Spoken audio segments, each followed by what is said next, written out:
Hello, I'm Rob Mason, Chief Executive at New South Wales TrainLink, and I just want to take a minute to stress the importance of Rail RUOK Day.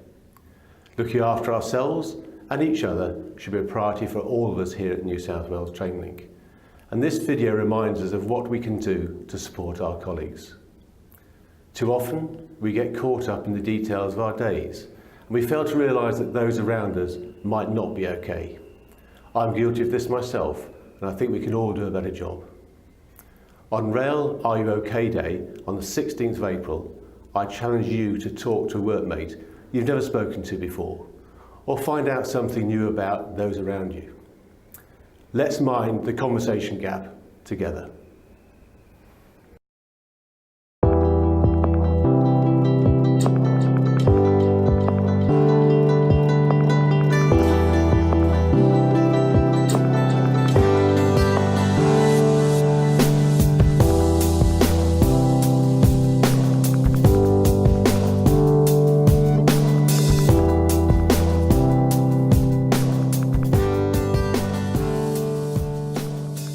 The idea of having a simple conversation started by, "Are you okay, mate?" is what we're on about. We think it's a great way to deal with some of the stresses and strains that people face in the rail industry. We have people that have been traumatised by fatalities, that have to deal with their anguish of being involved in a very trauma incident. It affects them, it affects their family, it affects the way they perform their day-to-day tasks. If we just stop and help individuals who have gone through that, just that alone, then as a culture, as a rail family across the nation of Australia, we would be better for it. I think one of the really courageous things to do as a guy and as a mate is to actually reach out and ask your friends if they are okay. You don't have to be their counsellor, you don't have to be their psychologist. All you have to do is just say, look, is everything okay today? Do you want to talk about anything? Is there something we can do to help?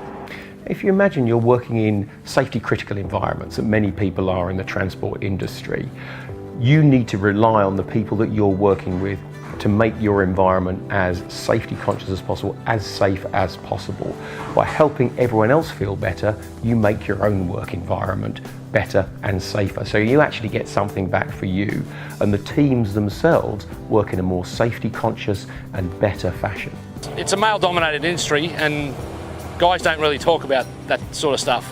So if somebody takes the time to ask the question, somebody might actually open up and discuss their problems with someone else, and it might actually do someone some good. I've had a couple of close calls. I've been very fortunate not to have a fatality, but I've had a couple of very near close calls. You ring up, report the incident straight away to our head office. You know, a couple of minutes later you've got the depot supervisor or a manager ringing up. Are you okay? Do you need us to come and relieve you of the job?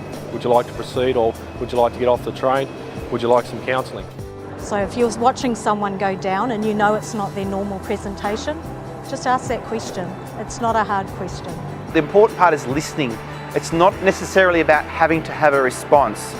You know, sometimes the best thing you can do is sit back, listen, absorb everything that's being said, and then identify how you can help someone through a problem or an issue. A colleague or a peer knows if someone's going through relationship issues. They know if there might be some finance issues. They know if there's health in the background as well. So they can approach with that familiarity. You know, I know when I get a text message from a mate asking how I'm going and stuff, it makes me feel good. And it's really simple, but it doesn't get done enough. I cannot stress how important it is to take the time to talk with your colleagues and your friends and simply ask them, are you okay? Where you do see people who are really intensely distressed following something highly traumatic, and sometimes they say, that call from someone at work is the only thing that's keeping me going.